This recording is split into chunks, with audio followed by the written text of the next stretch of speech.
Now, I know you all care about this stuff. I don't. We'll get to the unless part at the very end, okay? Now, I don't know this woman and I don't care about this woman. This woman does not affect me at all. But she's been the cause of a lot of things. Now, she's spoken out against Andrew Tate. We'll get into Andrew Tate in a bit. She's sort of like, she was sort of Elon Musk's friend. And Elon Musk, unfortunately now, or fortunately, depending on how you look at it, is the owner of Twitter. And because of that, people like the Quartering and Brittany Venti. Now look, was this a fight that could be was this the whole controversy saying, hey, you were twerking in a video that is publicly in view and has been for a while. This was not taking a picture of you in the shower when the curtain was down. This was out there for everyone to see. As far as freedom of speech and freedom to publicize and publish a post, I don't think Jeremy or Brittany have done anything wrong. Do I support Jeremy or Brittany unconditionally? Hell no. They've got extreme points of views. I don't give a fuck. I could care less. Okay? But Elon Musk has a lot of work cut out for him if he's going to censor everybody. Now, they might have had their profile suspended. I don't know. But they said they were banned. But it might have been suspension.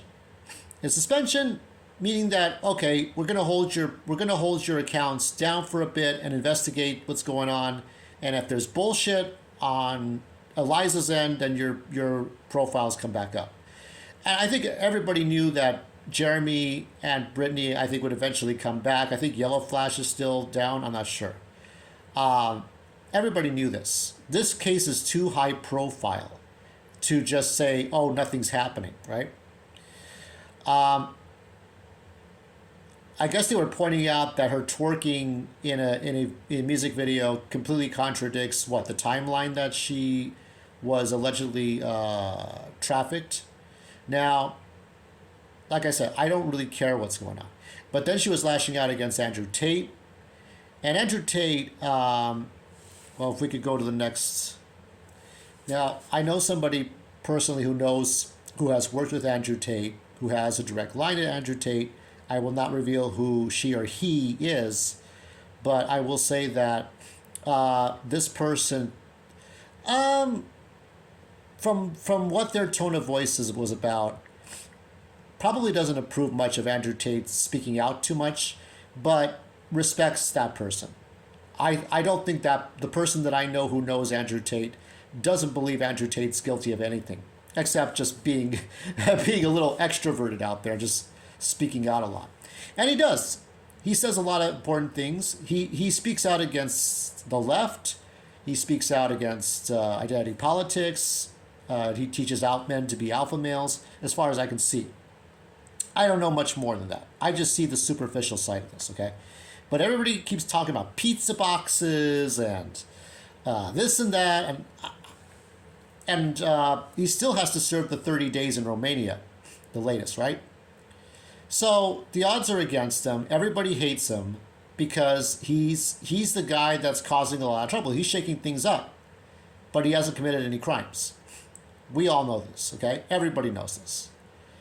And here you have Eliza speaking out against him, and which puts her in the crosshairs of people like the Quartering and Geeks and Gamers. And then you have the problems with Elon Musk being her friend. And now I think Elon's doing his version of Pontius Pilate. At the end of the day, I don't give a fuck about any of this. I don't care. The only way I could ever care about Eliza or Andrew is if they said anything about me, my hemophilia, my race, East Los Angeles, Monterey Park, someone in particular that I know, blind people. I mean, there was something about blind people with Mr. Beast. If Mr. Beast is helping blind people, that's great. That's something that my brother would appreciate. Okay? but I just don't care about any of this stuff. But I cared enough to talk about this once because I know that a lot of you do. I know most of you think, oh my God, what's this really all about? Like, you know what? It's a lot of it is just crybaby drama. That's it. That is all that it fucking is. That is all that it is. Let me tell you who would hurt me personally, okay? And I thought about this for months. Alex Borstein, Lois Griffin, Mad TV, you know. Let me tell you this, okay? She is a carrier of hemophilia type A. I think factor 8, I'm not sure. There's different factors. It might be a different factor, okay? So she's a carrier, just like my mom is a carrier, just like my sisters are carriers, okay? Now, here's the Rube Goldberg effect that I'm afraid will happen one day, okay? Do you hear me? Are you listening right now? I'm afraid one day, because Aries Spears, who was also on Mad TV, said she used to make some racist either caricatures or remarks behind the scenes. I don't know if that's true. I don't know if those are just rumors. But if she is ever caught saying something racist, my hands are like this. I just waiting for the fucking idiot on Twitter to say, somebody who people listen to and say, oh, you know, she got caught making, like, you know, when Roseanne got caught making a racist statement and got kicked off of Roseanne, and they called it the Connors, right? If she ever gets caught saying something racist and gets banned, and then somebody says, hey, it's because of her disease, you are going to hear me go off. I'm going to explode. Because when Chris Farley died and some people did bad things, people would say blame the disease and not the person. Those people are not doctors. They're not medical experts. They're idiots on Twitter who will say something.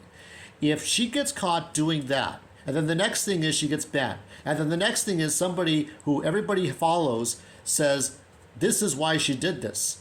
It's the disease, not the person. You are going to hear me explode. I will get on YouTube before you take your next breath. I will explode. I will say, don't you dare call anybody with a bleeding disorder a racist. Now, that's hypothetical. That is when you see me go off and explode. Andrew Tate, Eliza Bleu, that is far away from me as I want to be, okay? The only thing I care about concerning that is the right to be able to speak out. I defend Jeremy's right from the quartering to speak out. I defend Brittany Venti's right to speak out. I don't defend their politics, but I defend their right to speak out. And as long as Elon Musk pays attention to what's going on, if he watches the ball, he'll be better than what Jack Dorsey could have done. Jack Dorsey, Vijaya, all those, the old Twitter accounts, they don't give a shit. They don't care. But anyway, that's all I'm going to say about this. I'm moving on. I do not give a fuck. This was nothing to me.